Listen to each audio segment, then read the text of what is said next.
Fala pessoal, como vocês estão? Sejam bem-vindos ao nosso estudo aqui da Bíblia. Nós vamos ler hoje Mateus 3.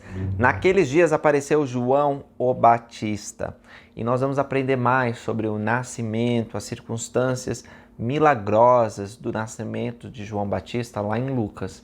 Mateus já vai direto ao ponto. Falei para vocês, ele quer provar que as profecias do Velho Testamento foram cumpridas. Então ele conhecia provavelmente esses detalhes. Mas como ele tem um objetivo, ele vai atrás do que ele quer, tá bom? Lembra que João ele vai dizer o seguinte, que nem todas as palavras e atos de Jesus Cristo foram escritos, porque se fossem escritos, os livros do mundo não iam conter tantas coisas maravilhosas que ele fez e disse. Então nós temos um pouco aqui. Não pensem que Mateus, Marcos, Lucas e João têm tudo o que Jesus Cristo realizou. Tem muito mais coisa, mas nós temos aqui esses relatos e nós somos gratos por eles. Vamos aprender um pouco mais sobre João Batista aqui já adulto. Aí a gente pode aprender sobre as circunstâncias milagrosas do nascimento dele quando a gente estudar Lucas, beleza? Então diz assim: Naqueles dias apareceu João Batista pregando no deserto da Judéia, dizendo: Arrependei-vos, porque é chegado o reino dos céus. Porque este é o anunciado pelo profeta Isaías, que disse: Voz do que clama no deserto, preparai o caminho do Senhor, endireitai suas veredas. Então, mais uma vez, Mateus citando as Escrituras. Esse João tinha as suas vestes de pelos de camelo e um cinto de couro em torno de seus lombos. Alimentava-se de gafanhotos e de mel silvestre. Então, ia ter com ele Jerusalém e toda a Judéia e toda a província adjacente ao Jordão. Começou a ficar famoso esse profeta do deserto. Começou a atrair a atenção das pessoas. E não só ele pregava sobre o reino dos céus, dizendo que as pessoas precisam se arrepender, ou seja, arrependimento significa mudar a forma como você pensa, a forma como você age para estar em harmonia com a vontade de Deus. Então ele dizia, vocês têm que se arrepender porque o reino dos céus está próximo. E a pregação dele foi tão vigorosa e tão poderosa, entrou na alma daqueles que estavam ouvindo, que muitos foram batizados, dizendo assim, eram por ele batizados no Rio Jordão, confessando os seus pecados. O batismo não foi algo introduzido por João Batista.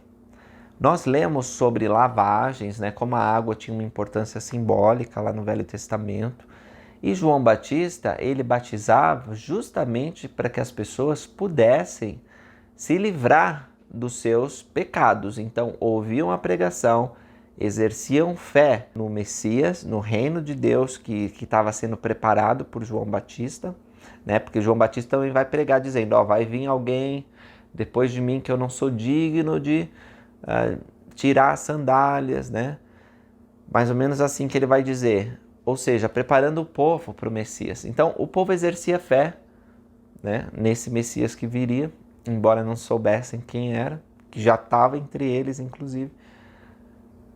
E essa fé fez com que eles mudassem a vida deles. E para atestar o compromisso de que eles estavam mudando, eles eram batizados no Rio Jordão.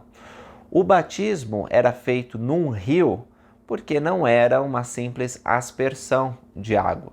Alguns rituais da lei de Moisés exigiam uma aspersão de água ou de sangue, mas batismo de João era por imersão. Aliás, essa palavra batismo no grego significa mergulhar ou imergir.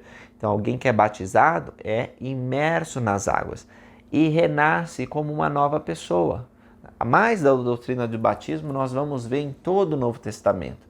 Nós vamos ver inclusive o Senhor Jesus Cristo ensinando para um dos homens mais instruídos entre os judeus, Nicodemos, que era membro do Sinédrio, o Senado dos judeus, ensinando sobre batismo.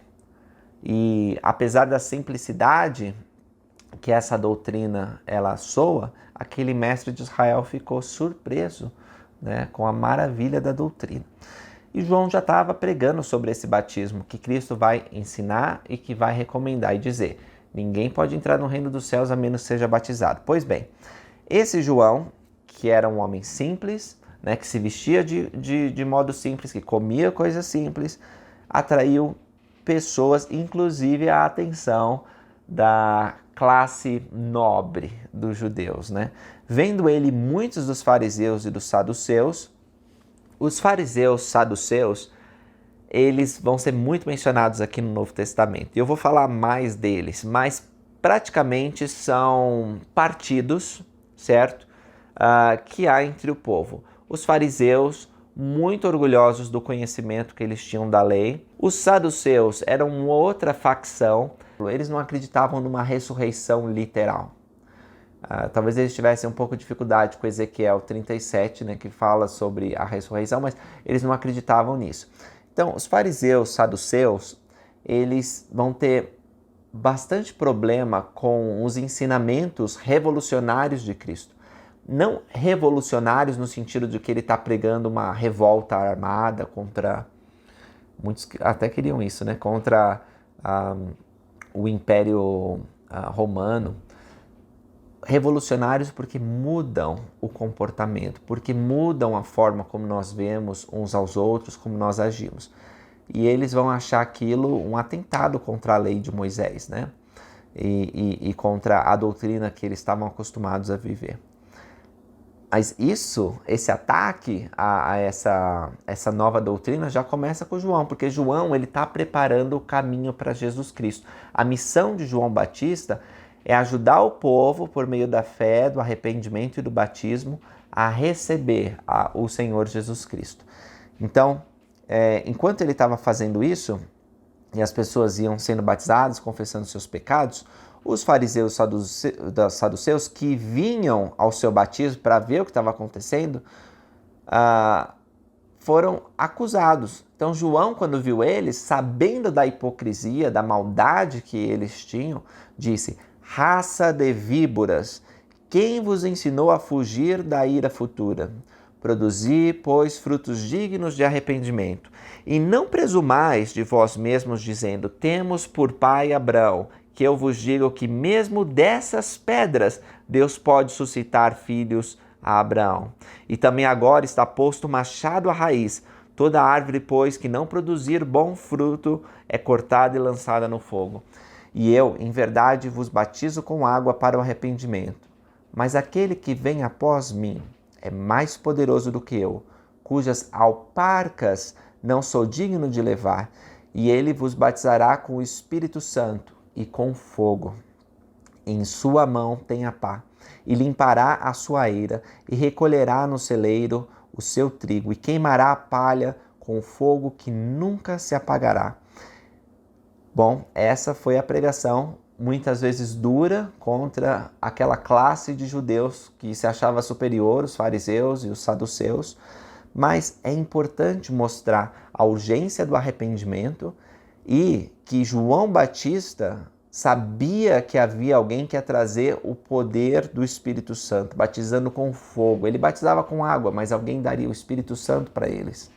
E esse era Jesus Cristo. O 13 diz: então veio Jesus da Galiléia ter com João junto do Jordão para ser batizado por ele. Mas João opunha-se-lhe, dizendo: eu careço de ser batizado por ti, vens tu a mim? Interessante isso, né? Porque todos os outros João recebia. Se eles estivessem arrependidos, ele ia lá e batizava. Mas com relação a Jesus, ele disse: não vou te batizar, né? Como que eu vou te batizar? Porque você tem poder para me batizar. Então, como isso, né? Jesus, porém, respondendo, disse-lhe: deixa por agora, porque assim nos convém cumprir toda a justiça. Então, João fez isso. Então, ele o permitiu. E João batizou Jesus. E sendo Jesus batizado, saiu logo da água. E eis que lhe abriram os céus, e viu o Espírito de Deus descendo como uma pomba e vindo sobre ele. E eis que uma voz dos céus dizia: este é o meu Filho amado, em que me comprazo. O batismo de Cristo vai marcar o início do ministério público dele. Tinha mais ou menos 30 anos quando vai começar a pregar. E era necessário que esse batismo acontecesse no início do ministério dele. Não porque Jesus Cristo tinha pecado, tinha que se arrepender, tinha que exercer fé, nada disso, porque Cristo era perfeito, ele não tinha pecado. A gente vai aprender lá em João que ele é o Filho unigênito do Pai, ou seja, tinha essa parte divina na qual ele resistia às tentações, ele não cometia pecado. Então não precisava tecnicamente do batismo, né? Porque o batismo é para quem é pecador. Mas ele foi batizado para nos dar o exemplo, para iniciar o seu ministério aqui na mortalidade. E isso também foi um sinal para João Batista e para as pessoas que estavam lá. Mais uma vez eu gostaria de ver isso, porque o céu se abre, a voz de Deus vem dizendo: este é meu filho amado, a quem me comprazo. Imagina ouvir a voz de Deus. O Espírito Santo desce, ele não incorpora na pomba, o Espírito Santo não é a pomba, diz aqui, o Espírito Santo, João Batista viu o Espírito de Deus descendo como a pomba e vindo sobre ele. Então, a pomba aparece naquele momento, tem uma pomba mesmo, isso é um sinal para João Batista, um sinal de que o Filho de Deus estava sendo batizado. Agora, Jesus e João eram primos, né? Porque Maria e Isabel, mãe de João, eram primas. Mas não há um relato oficial dizendo que eles cresceram juntos, que eles brincaram juntos. João aparentemente foi criado bem distante, nas montanhas, né? E Jesus em Nazaré, mas talvez eles tivessem encontrado, talvez tivesse uma relação. Parece pela fala de João aqui que ele conhecia Jesus, né? Talvez não soubesse nessa ocasião que ele era o Messias, aquele que ele tanto pregava, mas no momento em que Cristo é batizado, aí João passa a saber com toda certeza: esse é o Filho de Deus. Eu tenho preparado o caminho para ele. Talvez ele soubesse antes disso, né? Porque ele diz: eu careço ser batizado por ti, vem tu a mim. Ele sabia que Cristo tinha poder para dar o Espírito Santo. Um poder que ele não tinha recebido. Ele só batizava com água, não batizava com o fogo do Espírito. De qualquer maneira, quando o batismo de Cristo acontece, é o marco do início do ministério, e para João fica muito claro. E aí João passa a fazer o seguinte: os discípulos que ele tem, ele começa a mandar para Cristo. Até apóstolos de Jesus Cristo, antes, alguns dos apóstolos de Jesus Cristo, como nós vamos ver, antes foram discípulos de João Batista. Então realmente ele preparou o caminho. E imagina que alegria para João, que pregou, foi preparado durante toda a vida, alimentação especial, né? Deve ter estudado muito as Escrituras, porque ele cita as Escrituras, e agora vê que o Messias estava ali. A voz que clama no deserto cumpriu a parte dele. Vai continuar cumprindo, né? Levando as pessoas para Cristo. E vai ter um fim trágico, nós vamos ler sobre isso também, que João Batista ele acaba sendo decapitado.